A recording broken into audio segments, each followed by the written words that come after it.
రాయలసీమ జిల్లాలోని సోలార్ కంపెనీతో కుదుర్చుకున్న ఒప్పందాన్ని ప్రభుత్వం రద్దు చేసుకోవాలని ఏపీ రైతు సంఘ రాష్ట్ర కార్యదర్శి కె ప్రభాకర్ రెడ్డి డిమాండ్ చేశారు. శనివారం ఆలూరు నియోజకవర్గంలో అస్పరి, జోహారాపురం, మొలగవల్లి, ముద్దనగేరి, హోళగుందలో ఏపీ రైతు సంఘ రాష్ట్ర జిల్లా బృందం పర్యటించి సోలార్ కంపెనీల రైతులతో సేకరిస్తున్న భూములు కొనుగోలు లీజు ఒప్పందాలపై రైతులను అడిగి తెలుసుకున్నారు. అనంతరం ఆలూరు జ్యోతి బస్ భవన్ లో మీడియా సమావేశమైన మాట్లాడారు. రాష్ట్ర ప్రభుత్వం సోలార్ కంపెనీలతో రాయలసీమ జిల్లాలోని కర్నూలు, నంద్యాల, అనంతపురం, సత్యసాయి, కడప జిల్లాల్లో సోలార్ ప్రాజెక్టు నిర్మాణం కోసం కుదుర్చుకున్న ఒప్పందం వెనుకాల కంపెనీలకు మేలు చేసేందుకు గానీ రైతులకు లబ్ధి చేకూర్చే ఆలోచన ప్రభుత్వం చేయలేదన్నారు. కోస్తా, ఆంధ్ర ప్రాంతంలో భూముల విలువ ఎక్కువగా ఉంటాయి కాబట్టి రాయలసీమలో కరువు ప్రాంతం సాగుకు రోజు కొన్ని భూములు ఉన్నాయి కాబట్టి రైతు కంపెనీలకు సులభంగా ఇస్తారనే దురుద్దేశంతో ప్రభుత్వం సోలార్ కంపెనీలతో ఒప్పందం చేసుకుని రైతులతో ప్రభుత్వానికి ఎటువంటి సంబంధం లేకుండా సోలార్ కంపెనీల మధ్య దళాలతో కారు చౌకగా భూములు కొట్టేస్తున్నారని మండిపడ్డారు. దానికి మార్గం కల్పిస్తుంది ప్రభుత్వ విధానం. రిక్వెస్ట్ చేస్తున్నాం ప్రభుత్వానికి, సోలార్ కంపెనీల ఈ ఒప్పందాలు రద్దు చేయండి. ఇది రైతుకు ద్రోహం చేసే ఒప్పందం, ఇది సోలార్ కంపెనీలకు లాభం చేసే ఒప్పందం. ఏం షరతు పెడుతున్నారు? రైతు తన భూమికి సంబంధించిన లోన్లు, అవి బ్యాంకు లోన్లు కానీ వ్యక్తిగత లోన్లు కానీ ఏ లోన్లు ఉన్నా క్లియర్ చేసి ఆ భూమి పత్రాలు కంపెనీకి ఇవ్వాలట. ఎవడైనా కౌలుకి ఇచ్చేవాడు భూమి పత్రాలు కౌలు తీసుకున్న వ్యక్తికి ఇస్తారా, సంస్థకి ఇస్తారా? అంటే ఆ మొత్తం పత్రాలు తీసుకొని వాడు బ్యాంకుల్లో పెట్టి వాడు లక్షల రూపాయలు అప్పు తీసుకొని రేపు ఎగ్గొడితే నష్టపోయేది రైతా, సోలార్ కంపెనీయా? అందుకనే ఈ రకమైనటువంటి రైతు వ్యతిరేక ఒప్పందాలకు ఆస్కారం ఇచ్చే ప్రభుత్వ విధానాన్ని మీరు మరొకసారి పునరాలోచించండి, పరిశీలించండి. ఆ రకంగా ఈ విధానాన్ని రద్దు చేయండి అని చెప్పేసి ఆంధ్రప్రదేశ్ రైతు సంఘం తరఫున ప్రభుత్వాన్ని కోరుతూ ఉన్నాం. చూస్తే కనుక మనకు 7,500 రూపాయలు ప్రభుత్వమే ఇచ్చింది సబ్సిడీ రేటుతోనే. కానీ ఇప్పుడు ఎంత కొంటున్నారు? 4,000, 4,500 రూపాయలు. అంటే రైతుకు ఒక పక్క మన ప్రాంతం అంతా కూడా వర్షాధారం మీద ఆధారపడినటువంటి ప్రాంతం, పంట పండనటువంటి పరిస్థితి ఉండేటువంటి ప్రాంతం. మరి ధర కూడా లేకపోతే జరిగేది ఏమిటంటే చివరికి ఆత్మహత్యలు జరిగేటటువంటి పరిస్థితి. అంటే పెట్టుబడి పెరిగిపోతుంది, పంట రావడం లేదు, ధర లేకపోవడం వల్ల ఈ కారణం చేత బాగా రైతులు దెబ్బతింటున్నటువంటి పరిస్థితి ఉంది. ఇప్పుడు పైపెచ్చు మళ్ళీ దీని మీద గోరు చుట్టు పైన రోకొట్టుపోటు మాదిరి మళ్ళీ ఈ భూముల సేకరణ కూడా అత్యంత తక్కువ రేటుకు సేకరించడం రైతులను మరింత అన్యాయం చేస్తున్నటువంటి పరిస్థితి ఉంది. ఇది దేంట్లో అంతర్భాగం అని అంటే ఇవన్నీ కూడా కార్పొరేటు మాయలో జరుగుతున్నటువంటిది, ప్రభుత్వ విధానాలలో జరుగుతున్నటువంటి మాయ తప్ప మరొకటి కాదు అనేటువంటిది అర్థం చేసుకోవాల్సినటువంటి పరిస్థితి. అందుకోసమే రేపు రైతాంగానికి మేము 5వ తారీఖు కానీ 6వ తారీఖు కానీ మొన్న మిర్చి రైతుల సదస్సు పెట్టాం. ఆ సందర్భంగా మిర్చి రైతులందరినీ కూడా సమీకరణ చేసినాం, ఆందోళన చేస్తున్నాం. సుమారుగా అంటే 15 మండలాల్లో ఆందోళన చేయడం అనేటువంటి జరిగింది. రేపు ఈ సోలార్ ప్రాజెక్టులో భూములు కోల్పోతున్నటువంటి రైతులు కానీ సోలార్ ప్రాజెక్టులకు రైతులను తీసుకుంటున్నటువంటి అన్యాయమైనటువంటి ఏదైతే 30,000 రూపాయలు అనేటువంటిది ఏదైతే కౌలు అనేటువంటిది, ఇప్పుడు వాళ్ళు చెప్తున్నటువంటిది ఏమంటే ఒక రైతు మాకు మొలగవెల్లిలో చెప్తున్నాడు. ఏమని చెప్తున్నాడు అనంటే ఇప్పుడు క్రాప్ లోన్ మీరు తీసుకోవచ్చంట, క్రాప్ లోన్ తీసుకోవచ్చు కానీ మార్టిగేజ్ చేసుకోకూడదు అని చెప్పేసి. అంటే క్రాప్ లోన్ ఏ రకంగా తీసుకుంటాడు? పంట వేస్తే కదా క్రాప్ లోన్ తీసుకునేది. పంట లోన్ ఎప్పుడు ఇస్తారు? పంట వేస్తే తీసుకుంటారు, లేకపోతే లేదు. మరి పంట లోను తీసుకోండి అనేటువంటి పచ్చి మోసం అనేటువంటిది ఇక్కడ చాలా స్పష్టంగా కనపడుతున్నటువంటి పరిస్థితి ఉంది.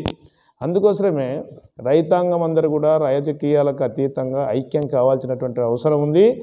ఇటువంటి తప్పుడు పద్ధతులను, తప్పుడు విధానాలను, రైతులకు నష్టం చేసేటువంటి విధానాలను తిప్పి కొట్టాల్సినటువంటి అవసరం ఉంది. రైతులందరూ కూడా ఐక్యం కావాలి. ఆలూరు నియోజకవర్గమే కాదు, మొత్తం ఈ మండలాలన్నింటిలో కూడా ఏ ప్రాంతంలో అయితే ఇప్పుడు 15 గ్రామాలలో ఈ సోలార్ ప్లాంట్ పెడుతున్నామని చెప్పేసి చెప్తున్నారు. 30,000 కోట్ల రూపాయలు పెట్టుబడి పెడుతున్నటువంటి పరిస్థితి ఉంది. కాబట్టి ఈ మండలాల్లో ఉన్నటువంటి మొత్తం యావత్తు ప్రజానీకం అందరూ కూడా ఐక్యం కావాలా, దీన్ని తిప్పి కొట్టాలా, ఎదిరించాలా, సరైనటువంటి న్యాయమైనటువంటి ధర రావాలా.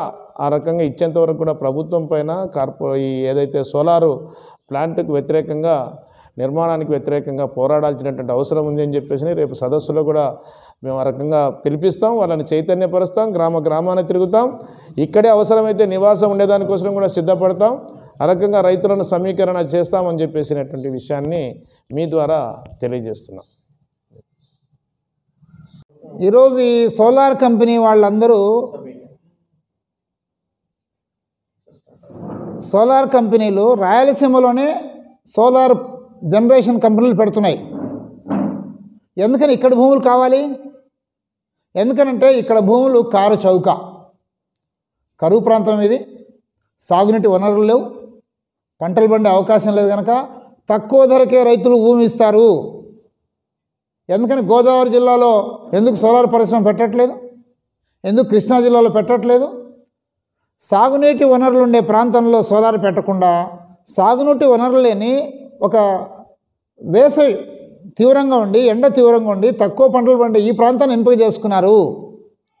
ఆ రకంగా రైతుల్లో కరువు కారణంగా, పంటలు లేని కారణంగా, ధరలు లేని కారణంగా ఒక నిరాశ, మనం ఏం చేసినా ఈ పంటలు రావు కదా, దీన్ని కూడా వాళ్ళు వాడుకోవాలని ఈరోజు ప్రభుత్వం రైతులను బలి పెడుతూ ఉంది. రైతులను బలి తీసుకొని సోలార్ కంపెనీలకు లాభం చేకూర్చే పని ప్రభుత్వం చేస్తూ ఉంది. అందుకనే ఈ ప్రభుత్వాన్ని రద్దు చేయమని చెప్పేసి ఆంధ్రప్రదేశ్ రైతు సంఘం నుంచి కోరుతూ ఉన్నాం. ఇప్పటికే అనంతపురం జిల్లా కానీ ఇంకా కొన్ని జిల్లాల్లో కొన్ని సంస్థలు ఈ విండ్ పవర్ కింద భూములు తీసుకున్నాయి, విండ్ పవర్ ఏర్పాటు చేసాయి, గాలిమరలు ఏర్పాటు చేసాయి. వాళ్ళు తీసుకున్న అగ్రిమెంట్ ప్రకారం 2 ఏళ్ళు 3 ఏళ్ళు 4 ఏళ్ళు డబ్బులు ఇచ్చేసి తర్వాత డబ్బులు ఇవ్వట్లే. రైతులు ఎవరిని అడగాలో అర్థం కావట్లే. అక్కడి దాకా ఎందుకు? మన ఆలూరు పక్కనే ఆస్పరిలో చిన్నహోతూరులో ఇట్నా కంపెనీ వాడు భూములు తీసుకున్నాడు. నేను పరిశ్రమ పెడతానన్నాడు, పరిశ్రమ పెట్టలే. ఆ రోజు ఎకరాకి 20,000కు రైతులు అమ్ముకున్నారు. భూమి ఇచ్చిన రైతులకు వాళ్ళ పిల్లలకు ఉద్యోగాలు ఇస్తామన్నారు. పరిశ్రమ రాలేదు, ఉద్యోగాలు రాలేదు. ఆ భూముల తర్వాత ఏమైనాయి? మాజీ మంత్రి గుమ్మనూరు జనం కొట్టేసినాడు. అప్పటిదాకా రైతులు కంపెనీ కొనుక్కున్న ఫ్యాక్టరీ పెట్టలేదు కనుక సాగులో ఉంటే ఈ రైతులను ఆపేసి మీరు భూమిలోకి రాకూడదని చెప్పేసినారు. రైతులందరూ ఏకమై కబడ్దారని చెప్పేసి అంటే మళ్ళీ వెనకడికి వేశాడు గుమ్మనూరు జనం ఆ రోజు. రేపు ఇట్లాంటిదే మళ్ళీ జరగబోతుంది. ఈరోజు అనంతపురం జిల్లాలో అనుభవం అదే. కంపెనీలు మోసం చేస్తున్న రైతులను మేము అడుగుతున్నాం ప్రభుత్వాన్ని, మీరు కంపెనీ పక్షమా రైతుల పక్షమా? రైతులకు మేలు చేయడం కోసం ఉందా ప్రభుత్వం? కంపెనీలకు మేలు చేయడం కోసం ప్రభుత్వం ఉందా? నడక చూస్తూ ఉంటే ఇది రైతుల ప్రభుత్వం కాదు, కంపెనీలకు మేలు చేసే ప్రభుత్వమే, కంపెనీలకు అనుకూలమైందే అనేది నడక కనిపిస్తుంది. అందుకనే ప్రభుత్వం యొక్క ఈ నడక మీరు మార్చుకోండి. రైతు సంక్షేమాన్ని గురించి, రైతు మేలు గురించి ఆలోచించే ప్రభుత్వంగా మీరు ఆలోచించడం చెప్పేసి ఆంధ్రప్రదేశ్ రైతు సంఘం నుంచి కోరుతూ ఉన్నాం. పత్రికా విలేకరులకు, ప్రింట్, ఎలక్ట్రానిక్ మీడియా మిత్రులకు అందరికీ కూడా నమస్కారం. ఇందాక మా సంఘం రాష్ట్ర ప్రధాన కార్యదర్శి ప్రభాకర్ రెడ్డి గారు సోలార్ ప్రాజెక్టును ఈ ప్రాంతంలో నిర్మాణం చేయబోతున్నారు. అందులో ఉండేటువంటి ఇబ్బందులు, సమస్యలు, రైతులకు జరిగేటువంటి నష్టాలు, అట్లాగే సోలార్ కంపెనీకి వచ్చేటువంటి ఉపయోగం, వాటి గురించి వివరించడం జరిగింది.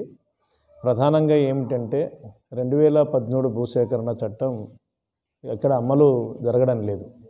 2013 భూసేకరణ చట్టం అమలు జరిగితే కనుక అది ఎంతో కొంత రైతులకు ఉపయోగపడేటువంటి చట్టం. దానివల్ల ఇప్పుడు ఎక్కడైతే మనం ప్రాజెక్టును ప్రారంభిస్తున్నారో, ఏ ప్రాంతంలో అయితే ప్రాజెక్టును పెడుతున్నారో ఆ ప్రాంతంలో ఆ ప్రజలు 100కి 80 మంది అంగీకరిస్తే ప్రాజెక్టు నిర్మాణం చేపట్టాలా, లేకపోతే లేదు. ఒకటి నెంబర్ 1. నెంబర్ 2 వచ్చేసేసి అక్కడ ఉండేటువంటి రైతులు వాళ్ళకి ఇచ్చే నష్టపరిహారం వాళ్ళ యొక్క ఆమోదము ఉండాలి.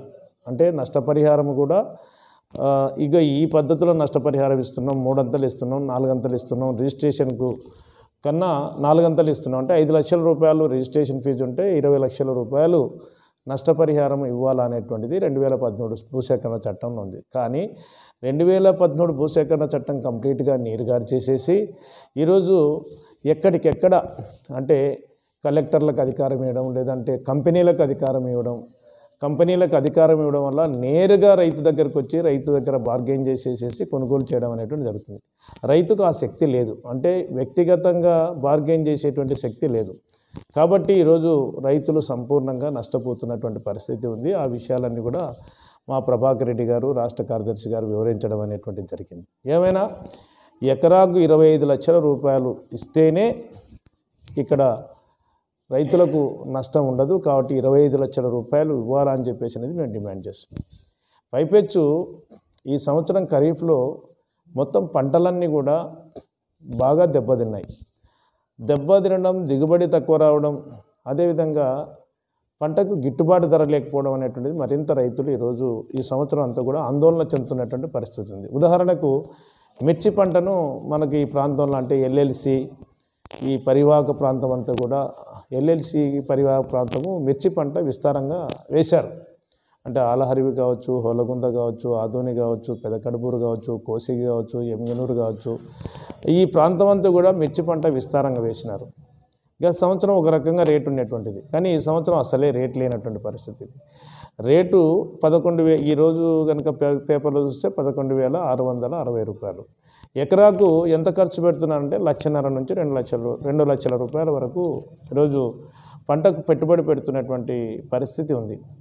వచ్చేటువంటి దిగుబడి ఎంత అనంటే 5 క్వింటాలు, 6 క్వింటాలు, 10 క్వింటాలు దాకా వస్తున్నటువంటి పరిస్థితి ఉంది.